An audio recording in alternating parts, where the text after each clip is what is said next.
I'm your host, Dr. Lora Shahine, and I've got a very special episode of Brave and Curious podcast for you today. The tables are turned.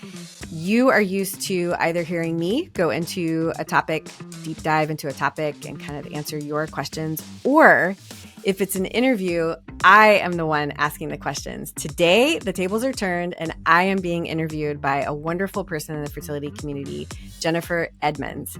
I found her originally on Instagram. I absolutely love her supportive approach to fun reels and education. She founded Elements Yoga and Pilates in Sydney, Australia. We connected over social media. I've had her on the Brave and Curious podcast, and now she had me on her podcast, Your Fertility Journey. And I think it's a little bit fun to just get the tables turned and have me answering the questions, and you'll hear me talk about my own fertility journey in probably more detail than you have heard before. And she goes on to ask me more questions about, being a doctor with infertility, my career, and a little bit more about how I counsel patients. I truly hope that you find this enjoyable and valuable. Now, shall I call you Dr. Lora or Dr. Shahine? Please just call me Lora. Thank you. I find it so hard to call you Lora.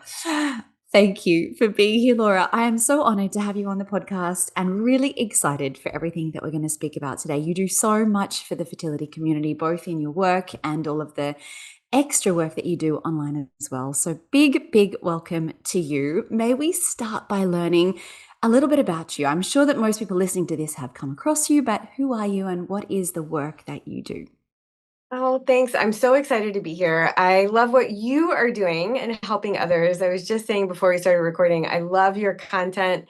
I always watch it as soon as it comes up. It's a mix of education, but humor and just, sometimes it's just going through this fertility journey is so hard. If you can't laugh, you can't keep going on. So I really appreciate what you're doing. I'm excited to be here. So I am a physician. I'm a reproductive endocrinologist practicing in Seattle. I'm in a private practice that I'm so proud of. It's called Pacific Northwest Fertility. It's been open since 2005. And I started working here in 2009. I also have a clinical role in teaching at the University of Washington, as well as a private hospital here called Swedish or Providence that has a wonderful OBGYN residency program. So teaching is really important to me. I have my own fertility journey. I can talk about medicine. I can talk about fertility. I just love educating in this space and supporting others. And I'm happy to be here. Thank you. Thank you for sharing all of that. I remember I first came across you on social media because you have such a wonderful online presence. And, just like you were saying, we do need to laugh on this journey or we will just be crying all the time, as we well know. But you have a lovely way of bringing humor into it as well, but in a nice way. And what I love about your approach to what you put online is that you're not sort of telling people, especially women, you've done this wrong, you need to do about this, you're getting old, your eggs are too old. There's none of that when I see your content. And I think that, yes, we're all aware that age impacts fertility and we hear it every single second of the day. So to have such a fresh kind of, approach that you have is amazing. I think what sets you apart a little bit is the fact that you can empathize with this journey from your own personal story and your own journey. And I would love for you to share a little bit about what that looked like for you. And I remember hearing you speak on a podcast once about how you were then pregnant when you were going through your residencies or when you first started working in the fertility space. And you would get people coming in and patients and looking at you being pregnant and getting triggered by that. And it must have been such a roller coaster working and dealing with this at the same time. So I'd love to hear about your own journey as well. Oh, thanks. Yeah, I think I am like so many women of my generation that just assumed that you were fertile and didn't really talk a lot about struggling to conceive and loss. And I, worked really hard to not get pregnant when I was early married and working so hard in my career. we're so good at contraception. It works very, very, very well. But then when I stopped contracepting and it just wasn't happening easily, I was completely shocked. I remember going to my chief resident at UCSF and just sort of saying, like, okay, just give me Clomid. Like, I'm impatient. Like, I just want to be here. And she's like, no, no, no, we got to do some tests. Like, she was a very, very good doctor. It's kind of a problem being a physician because sometimes you just kind of want to bypass, but no, I totally agreed. And I ended up having elevated prolactin. So I have a little microadenoma in my pituitary gland that just has some extra cells that just loves making prolactin. And that really threw off my ovulation. But I just was convinced I'd had an IUD. So I was convinced that I had like trashed my uterus, and that's why I wasn't getting periods. And you just don't think rationally. But started to fix the prolactin levels, really focus on the key core issue. And I was able to conceive my first child pretty easily once we figured out what the issue is. And then, like so many people, I really struggled with trying to add to my family. So secondary infertility, I would say, was my biggest struggle because I figured, hey, I know exactly what's happening. As soon as I'm ready, I'm just gonna stop contracepting, take the medication that'll fix my prolactin levels, and I'll just conceive just as easily as I did with my first.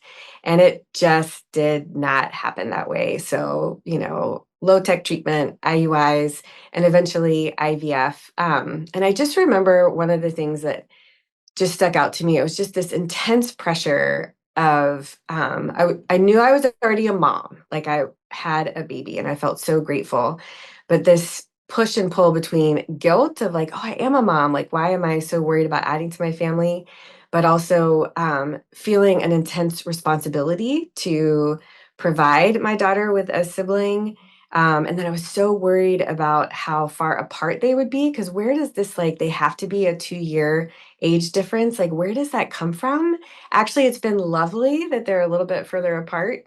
But just such intense feelings, like vacillating between like guilt and frustration and confusion.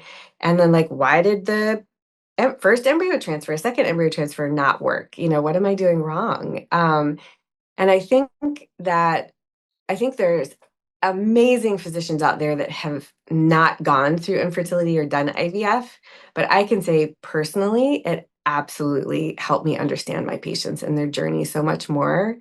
Um, it gave me patience. Like when my patients call me with silly questions, I realize nothing is silly. Like, I remember trying to give myself the fertility shot to be like, did anything even get in? Like, what's happening? What am I doing wrong?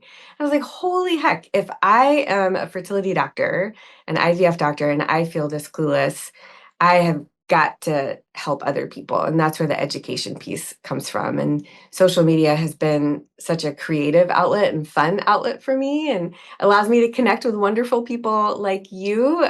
So it's just been a win-win. But, I would never wish infertility or needing to do IVF on anyone. But for me, I can now look back on it as a gift, truly. Hmm. So you wanted to be a fertility specialist before you had fertility problems yourself, is that right? Yes. Oh, yeah. I was an infertile fertility doctor. What is that about? And that was another thing. There was a bit of shame. Like, I should know how this works. I should be able to figure this out. But it's humbling. That is for sure. Thank you for sharing all of that. And it is heartwarming to hear that if someone like you was confused and really lost in the whole process, that really makes a lot of people, I'm sure, who are listening to this feel a lot better about their own quote unquote craziness and all the stupid questions and that desire to call your fertility doctor at 2 o'clock in the morning and be like, why is this happening? And we've all been there. So I Yes. really appreciate you sharing all of that goodness. Can I Yeah. ask you about the sort of fertility issues that you're seeing more and more at the moment? You said that your private practice has been going for nearly 12 or 20 years then, I suppose. Almost. Yeah. Right. Yeah. Yeah. This year we turn 20 years. Yep. Yeah. Wow. Incredible. So are there differences in what you're seeing now compared to 20 years ago in terms of what people are coming to you for? I think, thankfully, people are coming to see me sooner. I have seen drastic changes in the field over 20 years, but they are almost all for the better. I feel like when I first started, IVF was very much a last resort and very defeating and just sort of like, oh my gosh, like I can't believe I have to do this. And the success rates were abominable and we were transferring way too many embryos, but that's just what we needed to have success. And now I feel like patients are coming to me more empowered, more educated. Um, and sometimes I'm the one who's having to say like, whoa, whoa, whoa, let's not jump to IVF right now. Like let's figure some things out. Let's look at all options. So I think that the education is out there. I think people are more educated, more empowered, asking more questions. But and more just accepting there's less shame in fertility, there's less shame in needing to do IVF. And I would definitely say other trends that I've seen are certainly patients are waiting until later in life to get a get a partner or try to conceive. Definitely people are doing more fertility preservation because that is something that the technology has developed during my career to really see even the ability of freezing eggs. That wasn't even an option when I first started fertility treatment. And then I've definitely seen more and more male factor fertility, lower sperm counts over time. I mean, I know the data is showing this, but I am seeing it as well. So lots of different trends, but not all bad. More education, more empowering, knowing options, coming to the field quicker so that people are getting a diagnosis sooner rather than suffering for years and then finally coming to see a fertility doctor. But lots of different trends. Mm. And guess that was one of the most wonderful things about the presence of specialists like you on social media, where it is becoming more and more known that that old advice, well, just go and try for 12 months, and if nothing happens, go to your doctor. I think that has become a bit outdated. I mean, what if you don't have a period for 12 months? Is that still, I think it's really, really bad advice just to sit with those really old school things that we've been told. So you're right. And, I went through IVF. Yeah, I started in 2017, and there wasn't anyone on social media injecting themselves and being really open about their IVF journeys. And I look now when I open my Instagram feed, like it's full of women that are doing that. And I so appreciate that, because what a wonderful way to help others feel less alone. When you don't know anyone else in your life who's gone through IVF, it's wonderful to be able to say, wow, I'm not the only one going through this. And that is, yeah, so important. So important that we have that. Can I ask you about what things we can be doing outside of going to our doctor and following medical advice that we can do to improve chances and success rates at home? So for both men and for women. Absolutely. And I talk to my patients about this all the time. Like, I believe that we have to look at the whole patient.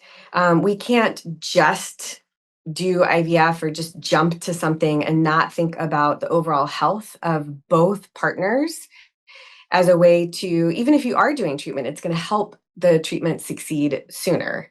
And if you could focus on these things even before you're thinking about trying and you're kind of moving in that direction, the sooner that you start focusing on your health, not only are you going to conceive faster, but you're going to have a healthier pregnancy and you're learning about how to be healthier for the rest of your life. So I talk to my patients about nutrition, exercise, sleep, and stress management. Those are the four things that I'm constantly talking about.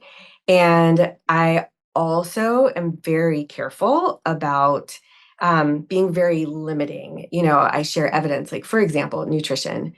Um, okay, the evidence shows that the best diet out there for fertility is a Mediterranean diet. Nurses Health Study, multiple studies. Well, basically, what is a Mediterranean diet? It's lots of fresh fruits and vegetables, some animal protein, less red meat. If you're going to focus on animal protein, more like chicken and fish. And it makes sense. Like, we all kind of know how to be healthy, but it can turn so quickly into limiting or kind of this shame cycle.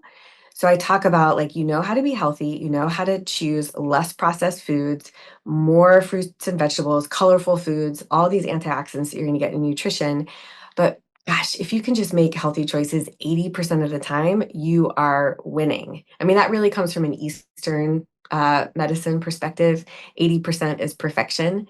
Just to try to get out of that shame cycle. Because if we focus so much on this perfect and air quotes diet, then if someone doesn't conceive when they're trying to do all the right things, then they're like, oh, I must have not been doing it well enough. I didn't follow the doctor's advice close enough, that I must be doing something. And then it just like, for some reason, recommendations turn into restrictions. And it's part of, well, this is really my fault that I'm not getting pregnant. So I have to be so, so careful about, hey, these are healthy things, but like all within reason and all within moderation. Mm. I relate to that so much. I am not intolerant to gluten or dairy, and I was convinced I had to cut out those things as well as sugar, caffeine, all alcohol. If I had a piece of chocolate cake, I would just be like in a mess that I had ruined my fertility that month. And I mean, how ridiculous is that? And we know that people conceive every day without a perfectly healthy lifestyle. So you're right, it is such a delicate balance of let's do what we can to support ourselves and our bodies and our overall health, but let's not make it all about you have to be perfect or things won't work. Because you're right, when it doesn't work and you have been quote unquote perfect, where does that leave you? That puts you in a really dark place, I find. So thank you for sharing that as well. We're going to get back to the interview in just a second, but I wanted to pause and thank you for being here. Take a moment and follow the show wherever you're listening so you don't miss our weekly episodes.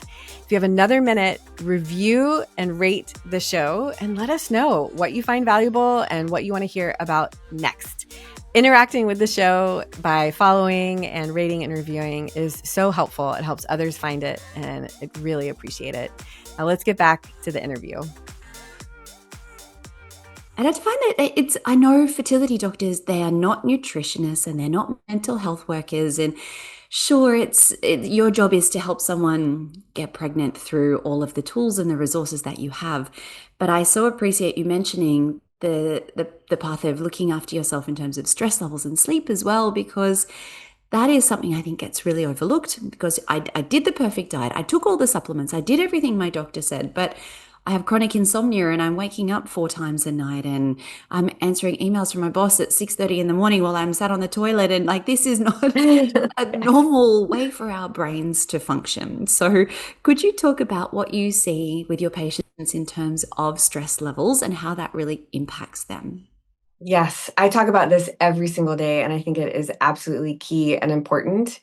There is no way that stress and mental health cannot be related to your body and your overall health and well-being, but it is so hard to talk about, and it's uncomfortable for a lot of doctors to talk about. And I certainly don't want my patients to stress about being stressed and kind of go down that spiral. And so, but just to blanketly say, like, oh, there's a couple of studies that show that stress doesn't impact IVF outcomes. And like, so therefore, we don't need to talk about it with our patients. Like, I'm also not built that way either.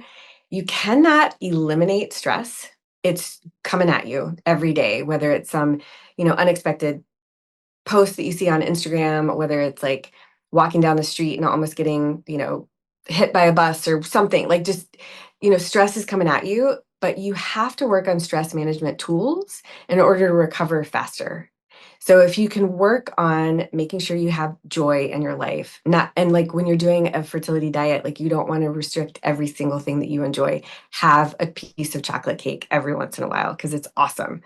You want to spend time with friends, you want to go on walks, you want to, everybody's so different. So stress management is not always one-on-one therapy. I mean, one-on-one therapy is absolutely amazing, but sometimes that just doesn't work for people. Sometimes group therapy, where you're sharing stories of infertility, sometimes it's extremely helpful to feel less alone. But for other people, hearing other people's stories are actually kind of stressful too. So you have to find the right thing: journaling, meditation, mindfulness, yoga, walking, forest bathing. I don't know what it is, but you have to work on that, making joy happen, because we feel so out of control on this fertility journey, right? Like I was type A, success driven person who got into college, got into medical school, got into fellowship, got my dream job. And the one thing that I thought every woman should be able to do, which is to get pregnant, I couldn't do, on my own. And there was so much shame and frustration built up in that. And letting go of that a little bit, becoming sort of humble and uh, just realizing that there are things that I can control and I can't control, I think is something that is really important. And it helped me sort of release a little bit. And you have shared this. I've heard you speak on podcasts too. It's hard to help my patients get to that point where they release a little bit of that self-blame, or they sort of submit to the beauty of the process a little bit. But when they can get to that point, I just see their shoulders, relax a little bit. I see them bringing joy back into their life. Sometimes it means taking a break from fertility treatment for a month. Sometimes it means going on a little weekend away trip. But just when I say manage stress, it's such a big thing, but it's just not losing yourself in this whole process. Because if it becomes too much, you don't like yourself in the process, you've removed everything in life that brings you joy, guess what? You're going to stop trying, because trying means being completely unhappy. And if my patients stop trying because they choose to be child free and that is the right life path for them, awesome, fantastic, wonderful. But if they stop trying because it's just become too hard, or they haven't paid attention to the stress of it all, or the mental health piece of it all, then that's on me. I want to talk about it and provide resources. Thank you for sharing that. I think that hits home for so many of us that are listening to this idea of, as young women, we're taught you work hard, you get what you want if you work hard enough for it. And like you said, we get into the universities that we want, we get the degrees that we want, and we get the jobs that we've dreamed of, and then wow, it just smacks you in the face, doesn't it? That effort does not equal reward in this path Yeah. at all. And it's almost the opposite, isn't it? The more you do, the Yeah, harder things become. And that lack of control is so overwhelming and difficult. And absolutely. thank you for sharing that. And I love what you said about how managing your stress isn't just about, don't do it because it's going to get you pregnant. Let's look at our stress levels, because your life is miserable if this is all that you're focusing on. And that's what I try to help my students and everyone that I come across on the internet learn, is that, you can get pregnant tomorrow or you can stop trying tomorrow. But if you are that miserable and you've gone so far down this rabbit hole that it's affected your relationship and your friendships and your work and your ability to get through the day, like, that's just not going to magically disappear once you get pregnant or have the baby. So I think that we need to really, really address all of that. So thank you for Yeah. sharing. Oh, It is. yeah. What you just made a very important point that I want to emphasize, especially in loss and miscarriage, stillbirth, things like that, failed embryo transfer, failed IUI, very much, oftentimes people are just like, okay, go, go, go, like next cycle, like let's go, let's go, let's keep going, just to meet the goal, but don't take time in the process to process and to work on the grief of infertility and the lost time and the frustration and the self-worth, the self-doubt that kind of all comes with this. Just getting pregnant and having a baby doesn't make all of those feelings go away. And it doesn't mean that you have to stop trying or take time off from fertility treatment, but it just means if you're just focusing on those steps and not looking inward, that stuff doesn't just go away. It'll come out at some point. And so doing both at the same time is really important. That is so true. Thank you. You must have seen literally what, thousands of patients over the course of your career, I suspect. Yeah. What do you think it is, or what do you sort of see more commonly that really impacts success outcomes in those that either maybe their first or second round of treatments work versus many? And I know it's so subjective, isn't it? I mean, every patient is different. But are there themes that you see that really help? That's a great question. I think that we all know what impacts fertility. Age for both eggs and sperm impact fertility. I think that health, overall health and well-being. So thinking about managing thyroid, managing diabetes, looking at other aspects of health, hypertension and things. Like you want to think about the whole health of the person, not just the reproductive health, because the more that our body is focused on other things, the less we're going to focus on reproduction, you know? Um, I think about endometriosis a lot. I think there's a lot of people that have undiagnosed endometriosis. The hardest part is that the most definitive way of diagnosing it is a surgery, you know, laparoscopy, little camera in the belly button. And that is, you know, it takes time to get the surgery and recover from the surgery, and there can be complications from it.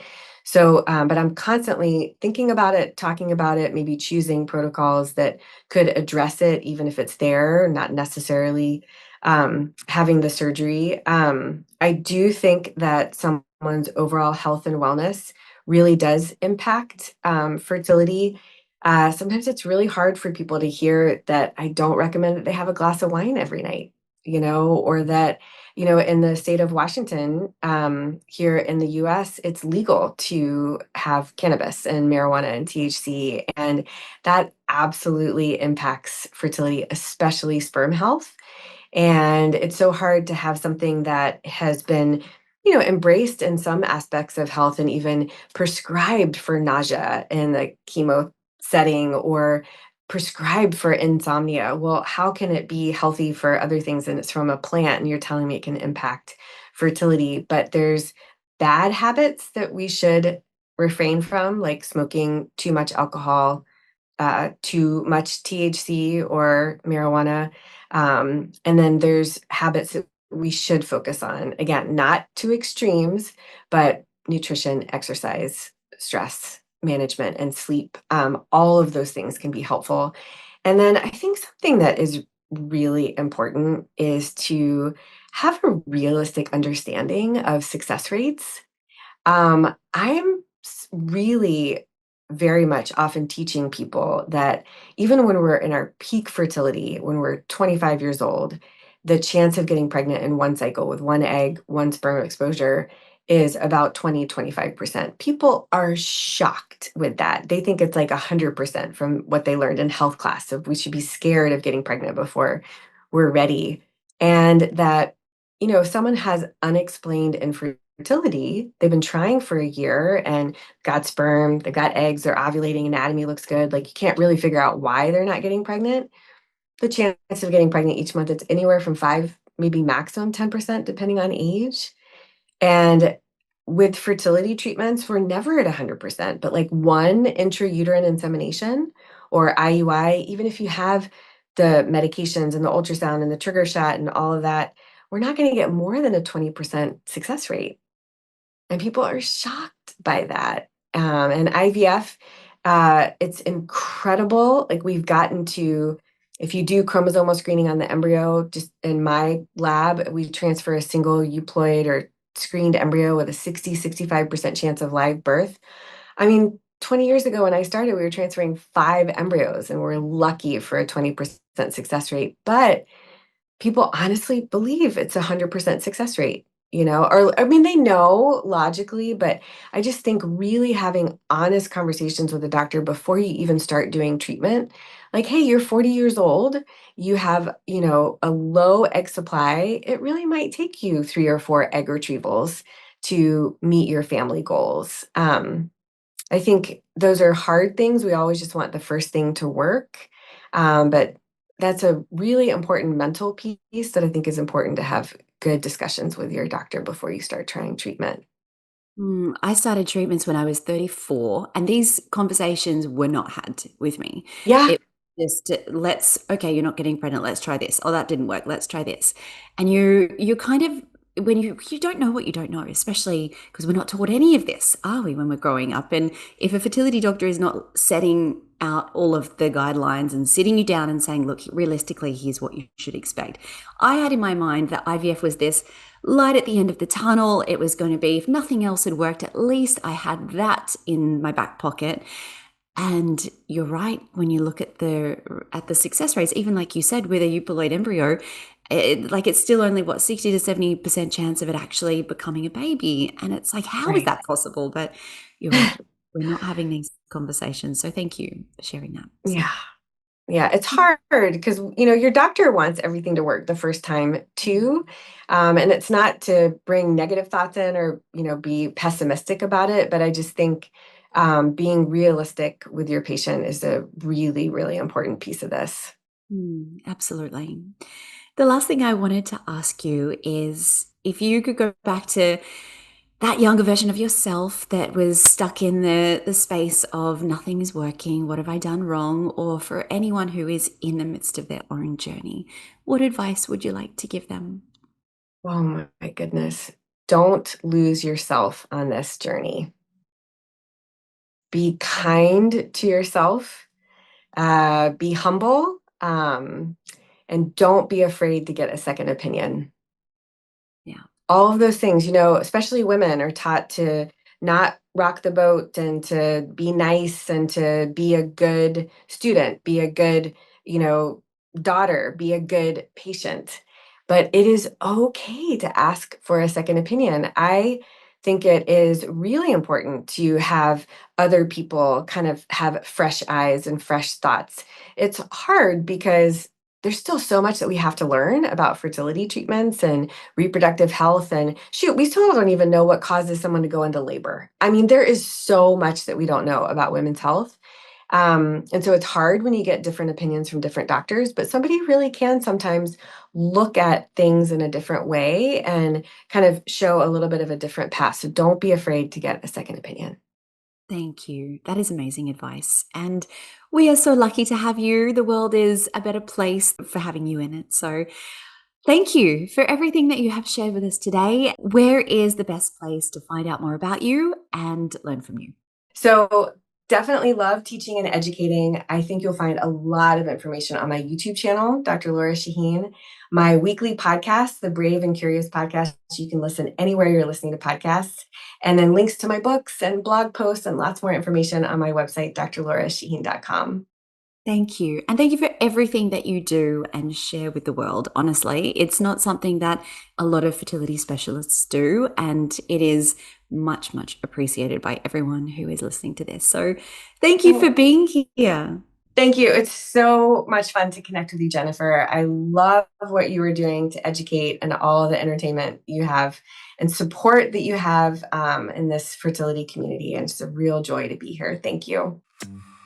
I hope you found this special episode of Brave and Curious a little bit fun, get to learn a little bit more about me. I hope you've got some valuable information that can help you.